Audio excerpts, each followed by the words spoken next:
big stories. Power is back in Panay Island, but the massive outage has triggered calls to review the franchise of grid regulator NGCP over supposed lapses. House Speaker Martin Romualdez is seeking an investigation into the supposed corruption in the PUV modernization program. But while that is being discussed, the Ibon Foundation warns that the minimum jeepney fares could reach up to a whopping 50 pesos in about 5 years. We'll be discussing this further with Ibon Executive Director Sonny Africa. That's later on the show. Tape Incorporated and GMA Network have been ordered by a regional trial court to seize the use of the trademark Eat Bulaga, meaning that only TVJ may use the trademarks and jingles in its shows. Welcome to the big story. I'm Gretchen Ho. I'm Danny Laurel. And I'm Sean Yao. After days of service interruption, finally, power has been restored across Panay Island. It's a good note to end the week with, but the issue on the power outage doesn't end there, with the National Grid Corporation being blamed for the massive blackout. The Energy Department now wants Congress to review NGCP's franchise and possibly have its function as grid system operator removed. There was a 2-hour window of opportunity for them to act, and that action should have come as a consequence of their responsibility as systems operator to maintain the stability and integrity of the grid. If they can't carry that out, why don't we therefore segregate it from them and they can focus on construction and operation of the transmission grid? The systems operation can be carried out by another entity, including Transco, that can focus exclusively on that particular function. Pero eto na nga, President Bongbong Marcos himself has addressed the issue, saying the NGCP is liable for the region-wide power outage.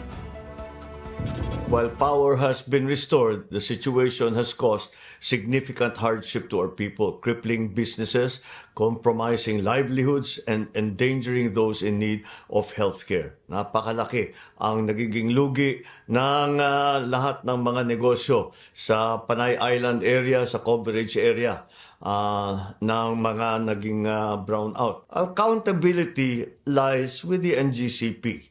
They are tasked with grid stability. Stability involves proactive responses to breakdowns and unexpected events, a duty that NGCP, unfortunately, has not fulfilled adequately. Now, the NGCP is not taking all this heat sitting down.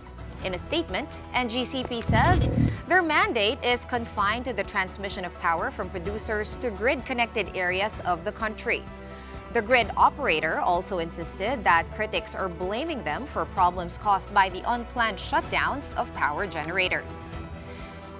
The NGCP went on to express alarm over policymakers making conclusions based on assumptions contrary to fact.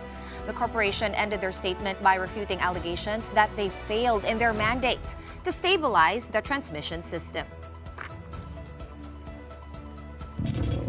Ito na nga, trying to pin the blame on someone. It looks like the president has spoken out and has pointed the finger squarely at the NGCP. But again, even for me as a layman, the question remains, sila ba talaga yung in charge of transmission or generation? Because to me, layman's understanding is that it's a generation issue. Now, I want to know what that 2-hour window is and what they could have done. Maybe that's the question there, diba? Maybe. Because they were saying, I mean, when we rolled that SOT, it was really the systems operation versus NGCP. Parang okay naman yung transmission and construction side.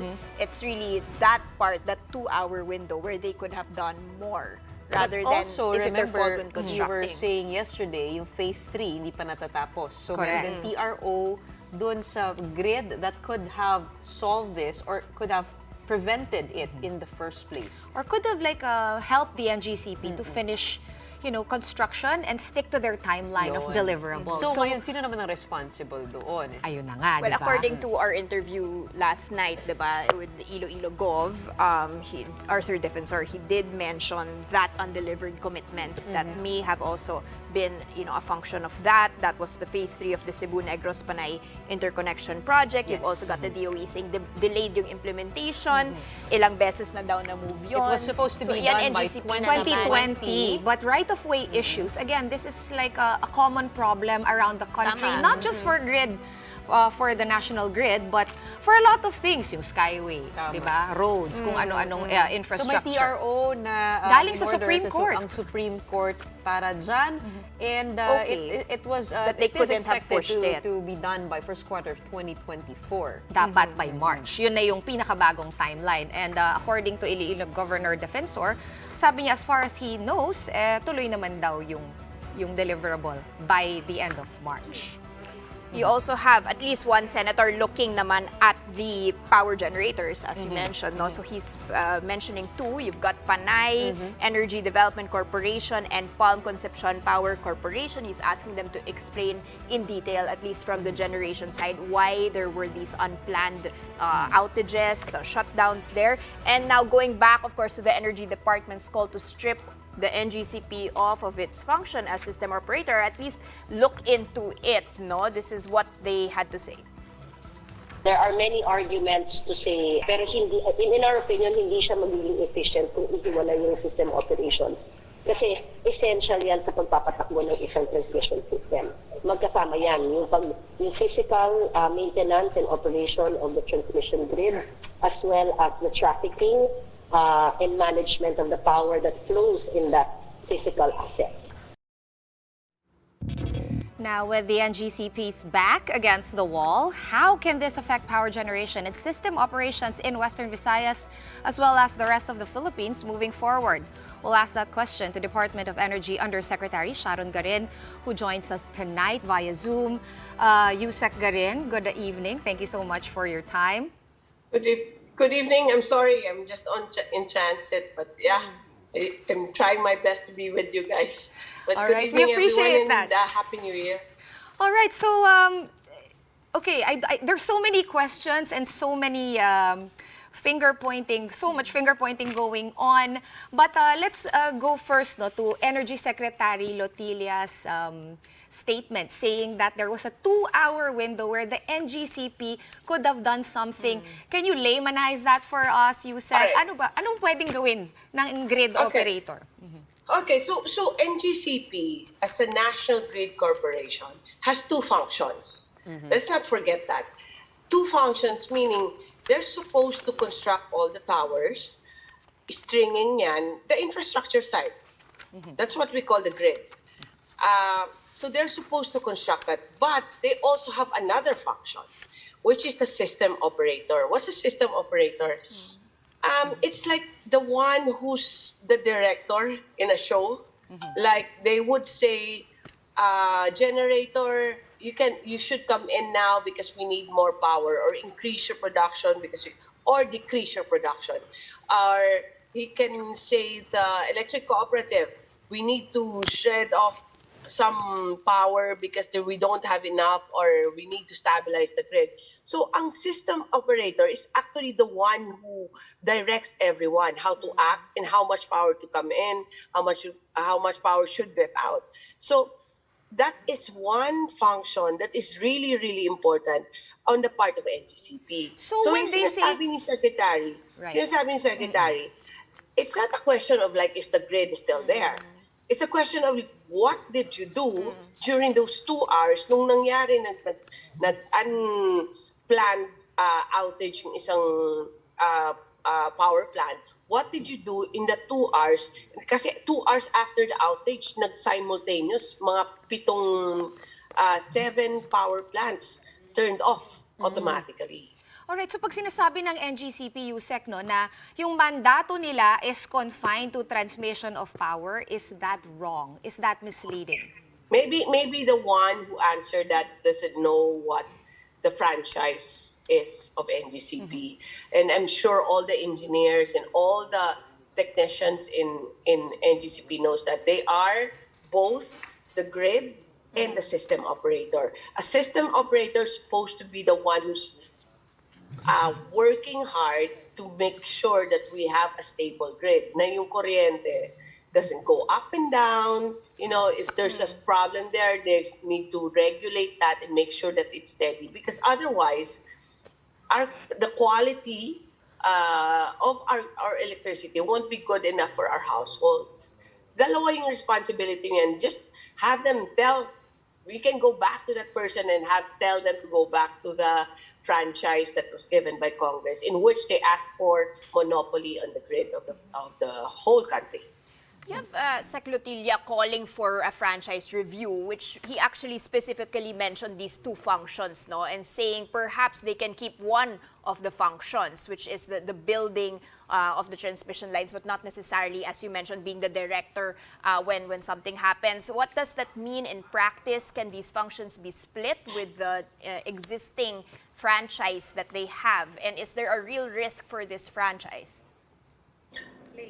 There was before I came in, there was somebody from NGCP that it's not done, but unfortunately, I beg to disagree. It's being done in other countries. Because kung ikaw yung system operator, if you're the system operator, you decide who comes in first. You decide which ancillary or reserve power will you use to stabilize the grid. So, in most countries, it's the government that decides, actually. It's the government that's the system operator. Kasi there's less commercial attachment. If you are a private company having the franchise and you still decide on which private company will come in first as reserve power or will come in as to provide power for the entire island, then there can be questions of favoritism. Pero it's in some countries, that's why they keep it within the government. Their grid is separate. The infrastructure is separate from the operator. And I beg to disagree. It's not something unusual that's being done. I don't know where they saw that, but I think in many jurisdictions in the whole world, the grid is separate from the system operator. Okay, Usec, maaari mo bang ma-enlighten kami on what happened to the 3 power plants that shut down because there have been brownouts last year in Iloilo? Is it possibly because of the incomplete grid of the NGCP, the Stage 3 of the Cebu, Negros, Panay? And how tied are the hands of NGCP because of the TRO on that? Okay. So pag system operator ka, you're supposed to be the one who's managing the whole thing.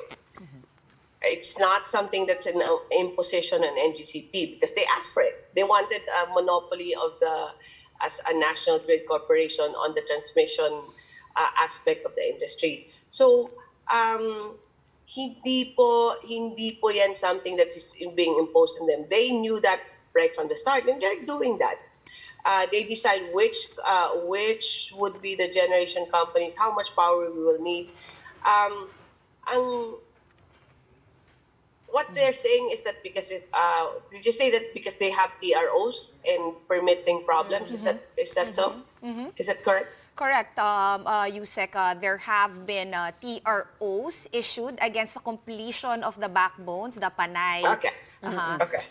Okay. So what they were saying is that first, ang problem is because there were generation companies that had unplanned outages. Right. Correct? Right. So you have to remember, if you look at the timeline in this year, on January 2 and back in April 2023, may nag-outage na isang power plant. There's many power plants. And this time, it's a power plant with 50 megawatts. That's not too big. 50 megawatts, nag-outage sila.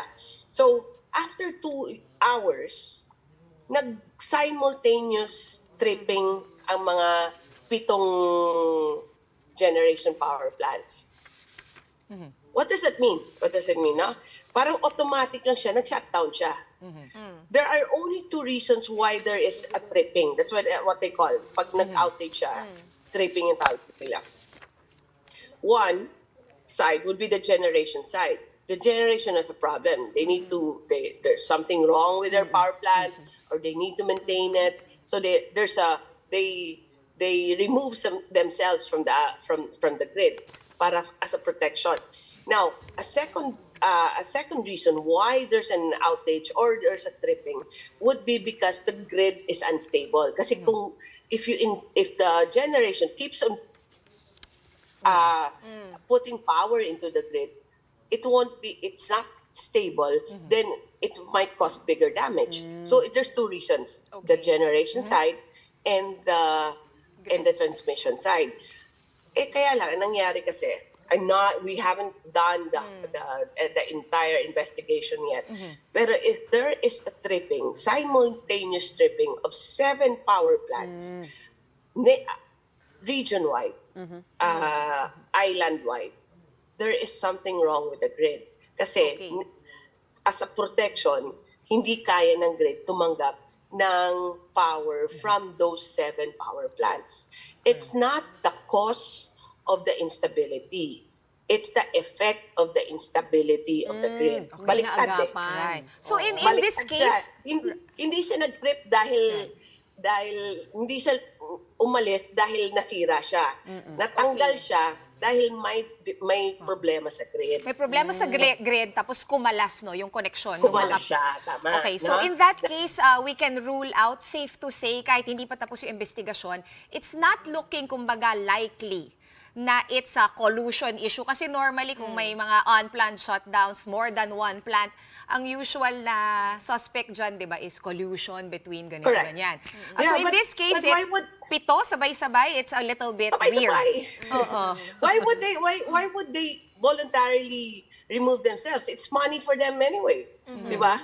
But you Kailangan still have- nilang they need to earn, they only earn when they put power into the grid.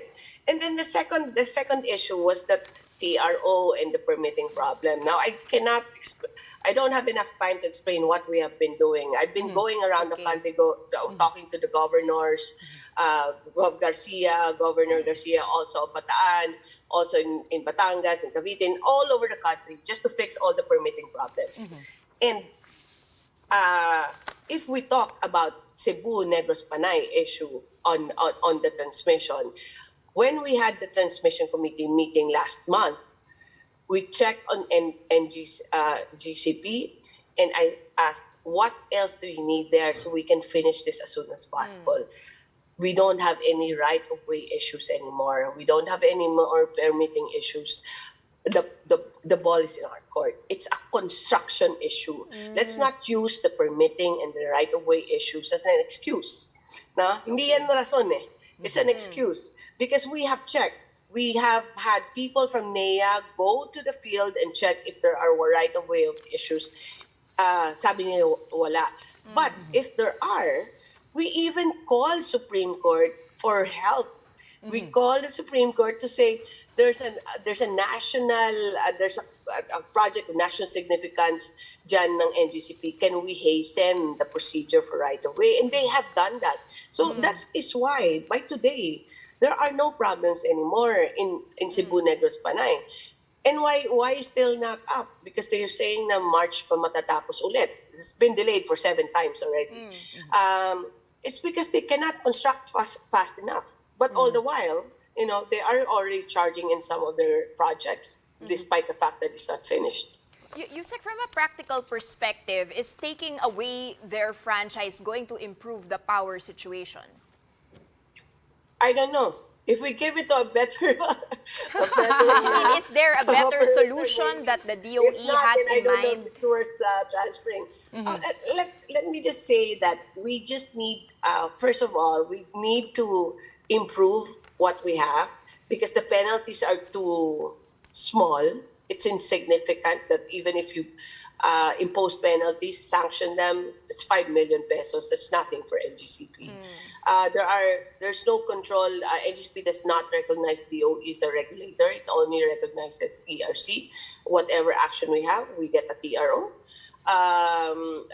They don't recognize us as a regulatory agency in terms of energy. And then there are also issues of like their taxes, in which they only pay 5% in lieu of all taxes, whether local or national. Habang yung ibang companies yan, they pay VAT, they pay corporate income tax, they pay local taxes. NGCP only pays 5%. That's all they pay. There are so many privileges, and they have absolute monopoly on our national transmission. Having So, said all of that, there- Usec, right? So what assurances does Panay have? We know that, of what's the course, you better are solution? you yourself are from Iloilo. This must be concerning for you. What now happens? You know, it's been almost a year since that initial blackout in April of last year. Are we getting close to a resolution with all of this, so to speak, hitting the fan? Maybe urge a faster resolution to the power woes in Western Visayas. Now it's there are a few political and issues that are concerned and are being brought up now. So and was mentioned also by a secretary about the review of the franchise and all the other actions that are possible that we need to do. But also he has also instructed us to check on what we need to do forward looking to make sure that this doesn't have wala tayong strike third time around. So we are now checking on the progress of Cebu Negros Panay, in which we're making sure I've called NGCP like how many times today to make sure that we don't have any more permitting and right-of-way issues, which they repeatedly said no. We have to have some things to be done in order to fix Seneco, which is a substation in Negros, and also an upgrade of another substation in Iloilo City, and so many more. So what we are doing now is fixing and making sure that even if the schedule of NGCP is in 1 year's time or 2 years' time, we're pushing it to be finished as soon as possible because summer is coming. So kailangan maayos na lahat na infrastructure, which is only one of the two functions of NGCP, na maayos na yung construction. It's just that we were talking about right-of-way and permitting earlier and all those issues. That's the role of NGCP actually to fix all that. Kaya trabaho nila yan eh. They wanted that franchise, so they should be doing that, and it's in their mandate. But because of all these problems, what DOE has done and the whole of government, from the Office of the President, we have created groups in order to help NGCP. Our last meeting was just this December. Na we have, as part of the group, was the ILG to talk to the mayors. We have the NR for the environmental impact, reclassification with DAR, DA, DOJ for all those right-of-way cases. We all have meetings. We have meetings almost every week just to help NGCP, which is not really our job. It's supposed to be NGCP. So I really admire how the president has led this and the secretary has led this. That even though it's really not the work of the government, because the franchise has been given to NGCP, or the work of DOE, we are all working together. In fact, even DOT, Department of Tourism, is helping us in making sure that all the projects are in place. So, it's frustrating on our part that we work so hard, despite the fact that it's not our role. We just do it because we know our country needs this, but still NGCP fails to deliver a project which is very essential, which is Cebu Negros Panay, which was supposed to be delivered years ago, and now lastly they were supposed to deliver in August 2022, naging 2023. Every month it gets moved, and now they're saying it's March 2024, and hopefully, Usec, I hope ganito you na pray lang, with no? me Pagdating I ng hope you March, pray with me that it babantayan happens. namin. Pagdating ng March, dapat tapos na talaga yan. Apparently, the pressure is on because Yes. of what's Wow, happening. tingnan natin. Tatawagan ka namin ulit, Usec. Maraming salamat para sa oras niyo Tinan mo tonight. naman yung ano natin, Department of Energy, Usec natin, nagagawa ng paraan. May Exactly. flashlight siya, oh. May ilaw. Ganun talaga. Kung may, di ba, there is a will, there is a way. Thank you again so much for joining us tonight. Thank you, and happy New DOE Year for Undersecretary Sharon Garin. Thank you. All right, pausing for a quick break right after that. As the national government proceeds with the next stage of the PUV modernization program, there are renewed concerns over jeepney fares going up to as much as 50 pesos. We'll be going over the math on that with Ibon Foundation's Executive Director, Sony Africa, Donggoe.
And you're back watching the big story here on One News. Some groups warn that jeepney fares could climb to up to around 35 to even 50 pesos in just a few years, with less jeepneys operating as a result of the PUV modernization program. A study conducted by the group Inclusive Cities Advocacy Network shows that the minimum jeepney fares could reach 35 pesos. That is double the current 14 to 15 peso fare for modern jeepneys. Meanwhile, Ibon Foundation has an even higher forecast. They believe the minimum jeepney fares could soar by 200% in 5 years to a whopping 50 pesos due to the PUV modernization program. Ibon Foundation also likened the situation to the privatization of the water industry, which caused an increase in prices in water rates. The Office of Transportation Cooperatives, though, is refuting this claim, saying the studies have no basis. That projected 50 pesos minimum fare, mahirap pong paniwalaan, wala pong basis, and it is wrong to say something na medyo nakakatakot po kung wala po tayong basis. Ang negosyo ng jeepney has always been private. So ang punto ko, I think it's wrong and unfair to compare what happens sa water service natin from public to private dito sa jeep na it is from private, privado rin pa rin po. Pero ano nga ba ang sitwasyon ng ating mga jeepney driver after the consolidation deadline lapsed on December 31? Well, those who have yet to consolidate are still allowed to operate until January 31. But despite this, some drivers have already parked their jeepneys and are refusing to operate. With that, commuters are having a hard time finding rides home. The LTFRB itself admitted that there will be less PUVs on the roads come February. Initial data shows that 74% of traditional jeepneys, or some 111,000 units in the entire country, have joined cooperatives ahead of the consolidation deadline. But in Metro Manila, only 51%, or almost 22,000, complied. Still, the LTFRB says this is sufficient to service passengers in the capital. We cannot deny na may mararamdaman talaga tayong pagbaba doon sa mga ruta na sinasabi nga natin less than 60%. Sa ruta na yan, merong 10 hanggang 12 ruta na halos magkakapareho yung puno at dulo. Yung redundancy actually nung supply, gawa nung may bus ka pa dyan, meron ka pang tumatakbong ibang modes. Because of all that, House Speaker Martin Romualdez wants to investigate the supposed corruption in the PUV modernization program. Romualdez says he received reports that some former and current officials of transport agencies are involved in anomalies related to the procurement of modernized units. The House Speaker has asked the House Committee on Transportation to investigate the matter. Romualdez also called on the Transportation Department to conduct an even thorough review of the PUV modernization program. Transport officials, though, are denying these reports of corruption.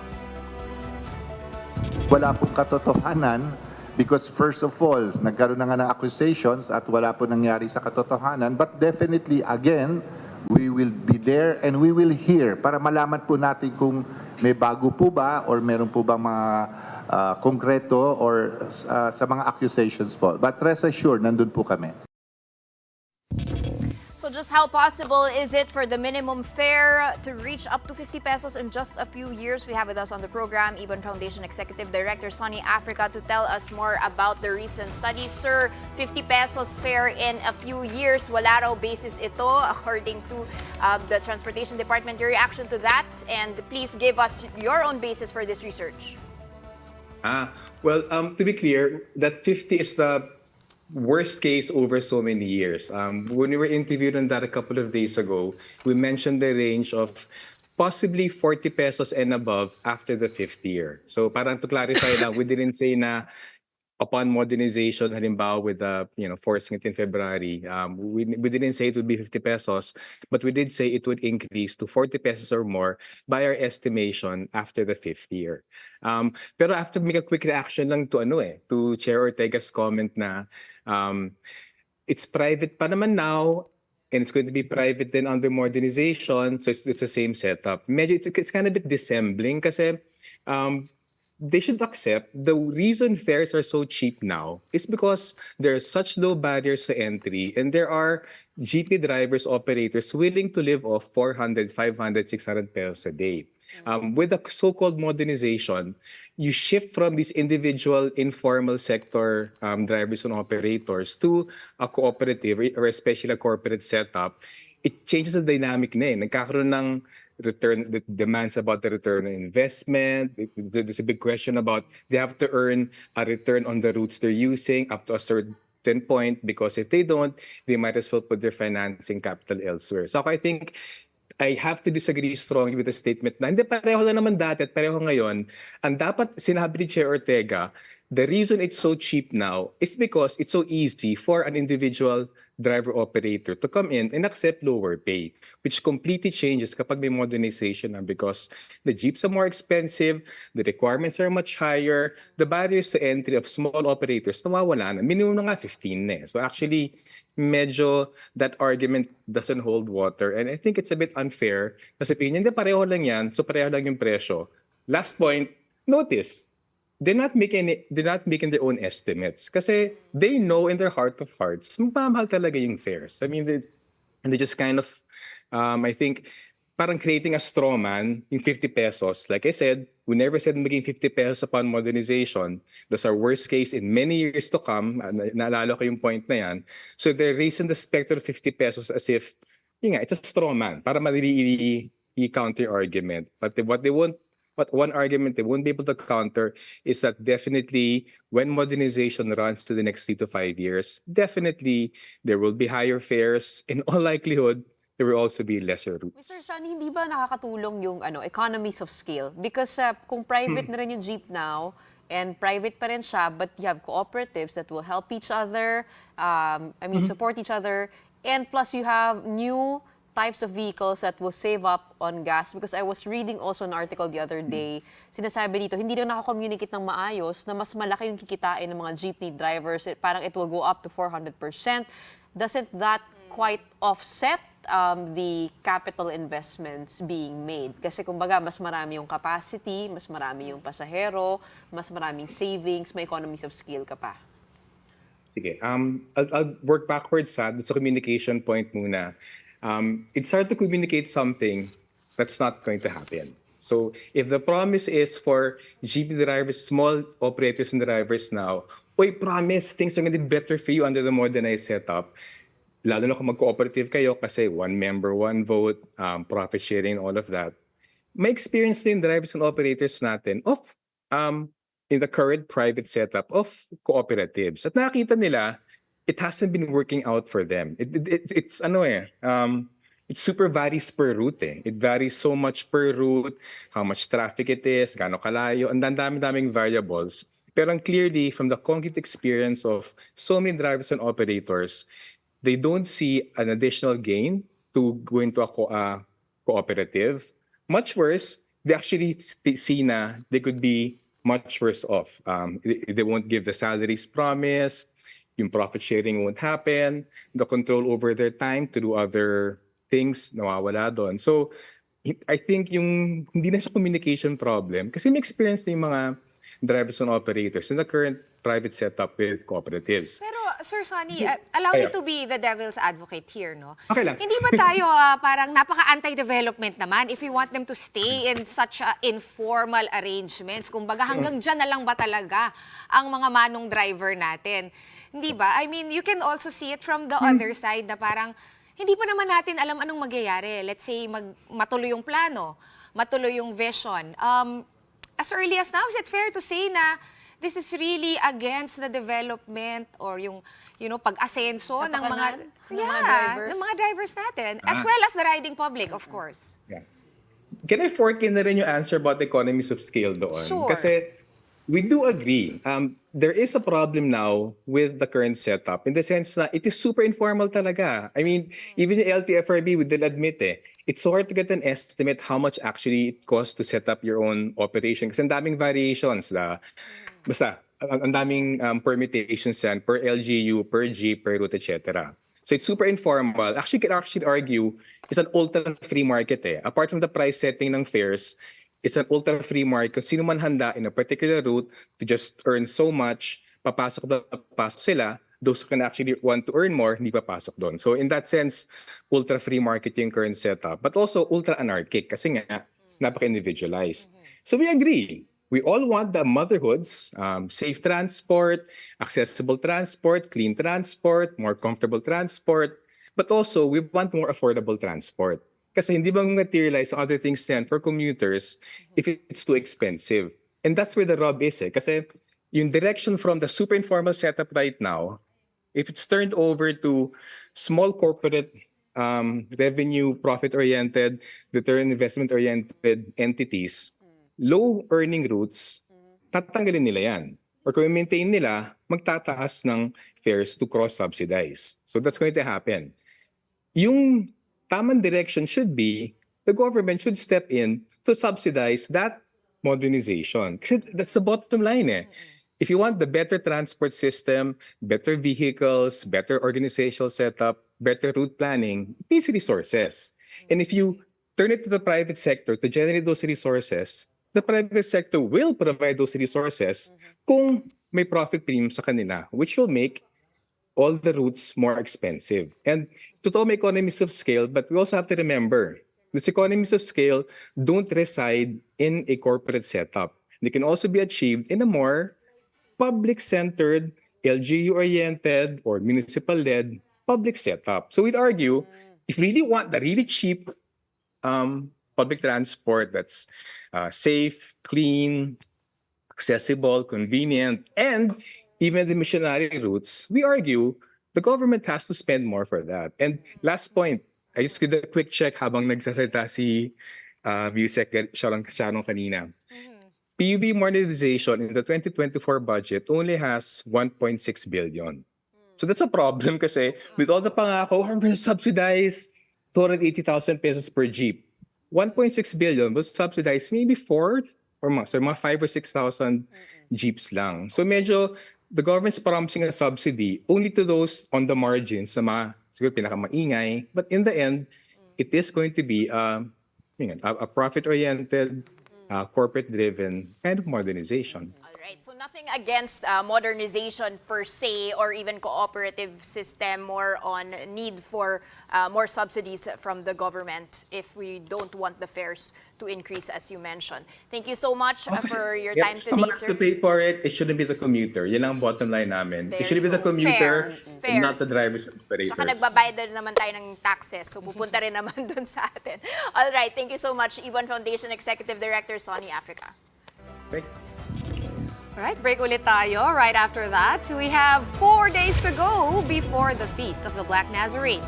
Find out what preparations are in place for the annual Traslasyon when we return. Keep it here on The Big Story.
Welcome back. You're still watching The Big Story here on One News. Now, a heavy influx of devotees have already flocked to Quiapo Church for the first Friday Mass of 2024 and also in preparation for the Feast of the Black Nazarene.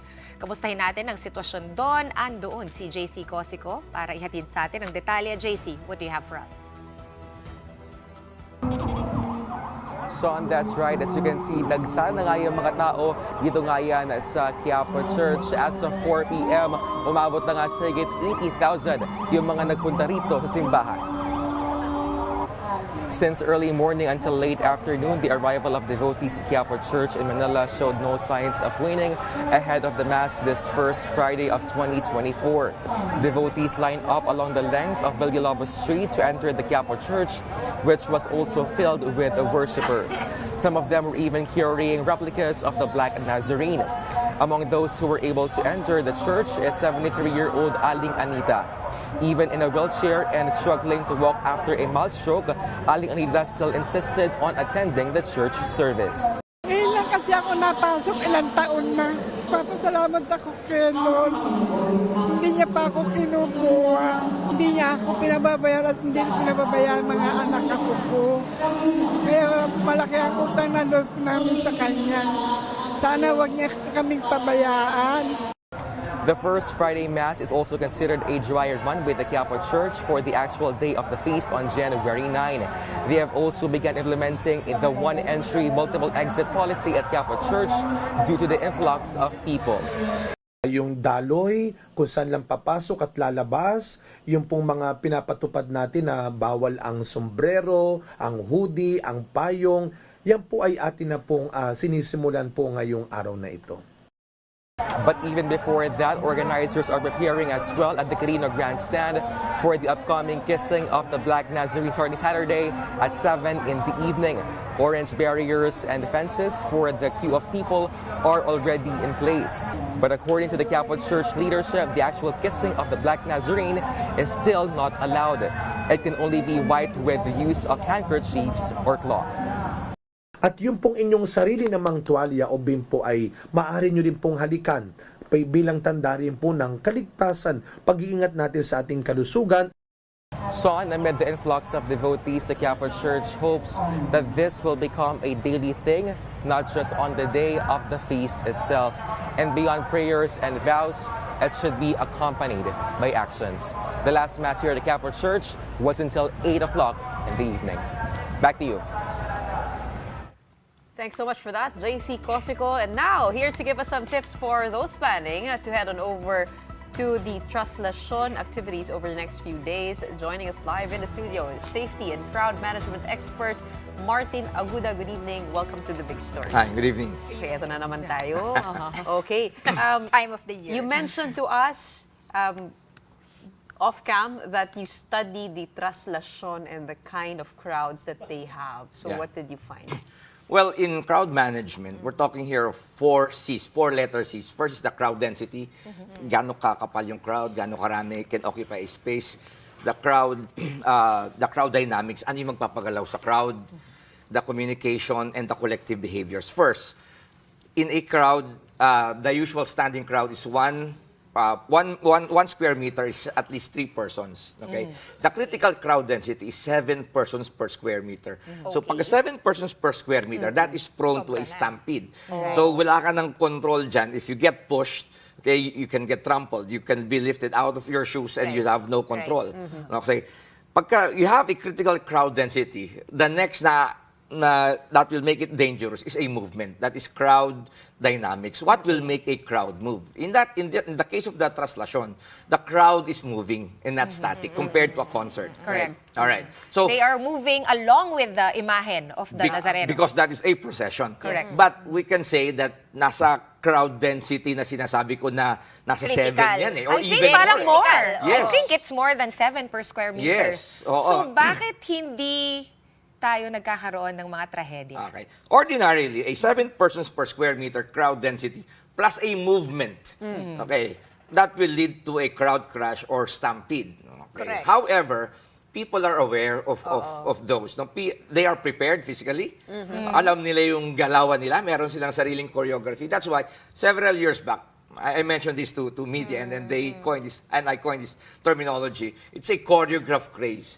Craze, sa dynamics kasi, dalawa ang pinag-uusapan natin. What will make a crowd move? Craze is the people will rush towards an objective, like going to a popular venue or gate or even relief goods. No? In this case, it's people rushing towards the andas, the Black Nazarene. So that is craze. Okay? The opposite of craze is panic, wherein people will have to run safely for their lives when something happens there. No, so basically this is a craze. So I call this a choreographed craze. So alam nila yung gagawin nila. Alam nila yung gagawin nila. Pero sino yung nagko-choreograph?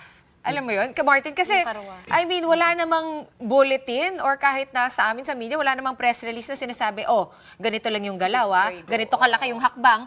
Walang ganun eh. They're all kind of like instinctively doing it. No, ang mga mamamasan kasi, they've passed that through generations eh. So kumbaga isa lang yung galawan nila. Tradisyon na. Di ba? O tradisyon na. So, di sir, ba? may level of respect ba ng right of way kung sinong nauna dyan, hindi mo sisingitan, di ba? Or meron pa rin Actually, bang nagpupush-push Alam dyan? nila yun eh. There's their way of doing things. Pagdating sa crowd, how to manage the crowd. May mga whistleblowers. Hindi ako familiar sa but yun ang aking na-observe sa kanila. May mga pasaway ba? Of course, meron. Okay. Para hindi nakikita ko maiwasan yan. nagtutulungan yung mga Pilipino para ikaw ay makadampi doon sa Kasi gusto Black nila sumampa Nazarene. doon sa karawahe para magpahid nung parang towel or nung hanky. Yeah. Yun yung ultimate goal, Yes. di ba? makasampa ka para maganon mo yung hanky na blessed doon sa imahen. That's Ngayon, right. minsan tama si Gretchen, nakikita ko sa mga video after ilang pala. years, tinutulungan pa nila kasi tapos na sila, tapos yung next naman gaganunin nila. Now, delikado rin yun. There was 1 year na nasira yung axle ng karawahe sa bigat ng mga sumampa and yet wala pa rin, I think, wala akong casualties from that. And how do we explain that? Well, kasi parang kumbaga, hindi natin siya masabi na, ang sabi ko nga ba, history, wala pa talaga yung stampede talaga. Di ba? So, but then again, because you have a mass gathering with a critical crowd density, there can be other factors. Yung panic scenario, which is the worst case scenario, that's the one thing that government should prepare for because you don't want mass casualties, of course, with a dense crowd. No, the dangers will always be there in participating in a tightly packed crowd with a movement like Has that. COVID changed things or is it inconsequential? Hindi nga, happy na sila. We'll find Wala out ng COVID. We'll find out on Tuesday. Walang pakialam. Ganun ba? Maybe pwede nating masabi double-edged. I don't know. Baka mamaya iba super excited to join, na-miss nila to join. Yun ang dapat nating Translasyon. But again, as I observe, parang may mga changes yata that they are implementing But for this time safety, around. Wait, pero balikan lang natin. What if first-timer ka? Like you said, sanay na yung mga tao. They do this tradition nila. They pass it on. Maybe yung nanay tinuruan yung anak na natutunan pa sa lola, etc. What if first-timer, kunwari ako never pa ako nakapunta, tapos pumunta ako, what can I keep top of mind? Should I just follow yung mga katabi ko? Hindi ko sure. Well, Kausapin muna natin si Martin. number one, it's very physical. So you have to be prepared physically. It's like joining any sporting event na dapat handa ka. Yes. Diba? Marathon. Yes, parang mga endurance sports, di ba? Alright, yes. So you're hydrated and ready yung pangangatawan natin. But of course, you have to observe how they do things also. Dahil sabi ko nga, may galawan sila dyan. But May rhythm. may rhythm, di ba? May choreography. Pero I think with the people, because this is a religious thing, di ba? Ang mga tao talaga nagtutulungan. Okay. Yes. Even pag may mga pasyente, di ba? Talagang But sir, what about ina-assist the nila. elderly and children? How Well, can we protect them? Well, we discourage, of course, the elderly and the children from participating doon sa medyo physical part of the tradition. Like they can just go to the church or they can just pwede naman participate at sa the mga first part of pahalik. the ano. But not during the procession wherein you have medyo Will tempered glass be strong enough Or bulletproof glass? for the crowds and the craze that you mentioned? But Well, discourage ba yung mga hold tao the dahil tempered may glass? tempered glass? Well, it was not designed na i-climb siya. Yeah. Supposedly, Hindi mga- di ba? So I don't know. It's something na We have yet to see. we But can do you see. think that would actually make things not safer? Because if they we're unclear right now kung tempered glass o bulletproof glass. Hindi No? The nakikita ko tempered glass, tempered eh. yun nga, pag tempered, Hindi. mababasag pa rin yun. Tempered glass is yung safe yan dahil yan yung Hindi siya mga nasa nakakabubog. windshield natin nag-break into small pieces. So nakikita natin yung do's and don'ts during the traslasyon. Avoid pushing, do not climb the andas that carries, do not climb at do not bring many belongings. Yeah. Pero syempre yung face mask dalhin natin, wag nating kakalimutan. Your, I guess, words of advice, words of wisdom for those who are planning to join. Well, you have to be physically prepared as mentioned. Speaking of physically prepared, kanina, wala si Gretchen. So, kami ni Danny, nag-decide kami na bilang siya yung pinakabata dito, siya yung magde-demo kung paano daw ang galawan nga, what to do if you're in a crowd that thick, like in the Feast of the Black Nazarene. Ano ang pwedeng Well, gawin? generally, if you're in a crowd, not necessarily traslasyon, di ba? If you are in a tightly packed na crowd, you have to protect your chest, your torso area. So you assume a boxer's pose. Okay. Bakit, sir? Bakit yan Kasi yung number usually, when you pressure against another person, di ba? Hindi ka makahinga. Paano kung walang chest? So you die of a compressive asphyxia. Parang hindi yata ako dapat yun. Tayo lang natin may problema.